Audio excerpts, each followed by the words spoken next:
मनोविज्ञान इंसान की सोच का निरीक्षण करता है।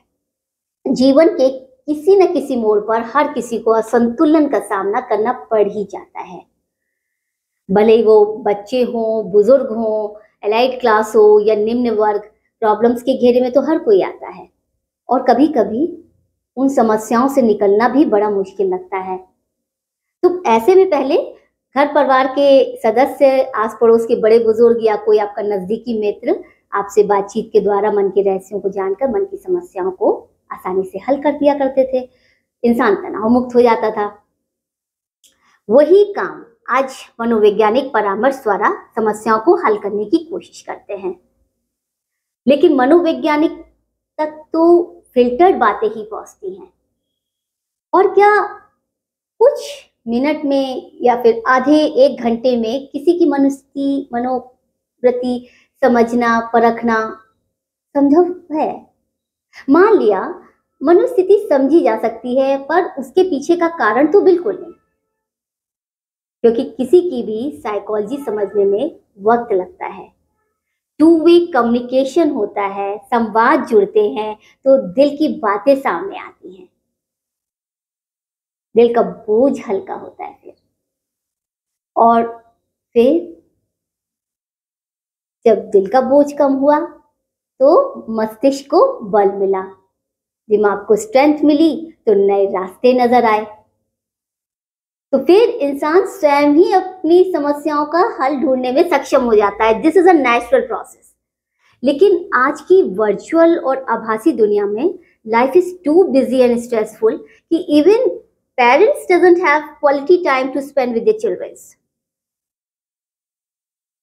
ऑफिस से थके हारे घर लौटे, फिर बाकी एनर्जी मोबाइल होमवर्क में ड्रेन हो गई, तो बच्चों के साथ फ्रेंडली कन्वर्सेशन, लॉन्ग डिस्कशन का पर्याप्त समय ही नहीं मिला कि उनको सही गलत की राय दी जा सके।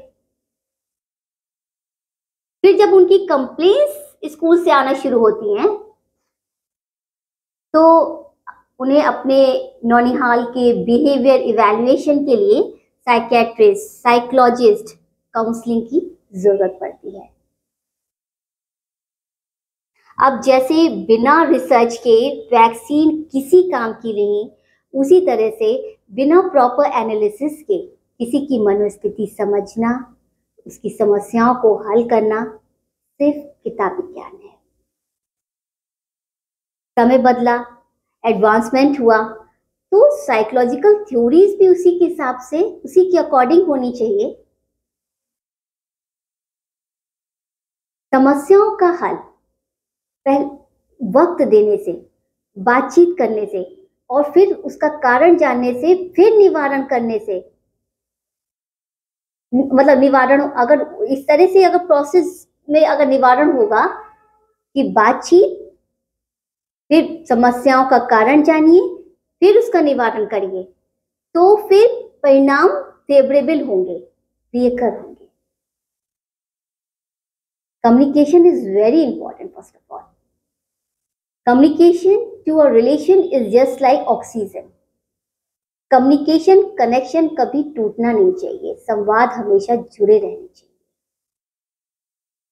अगर आप इतिहास में भी देखें तो बहुत सारे ऐसे मसले हैं जो कि सिर्फ बातचीत से ही हल हुए हैं।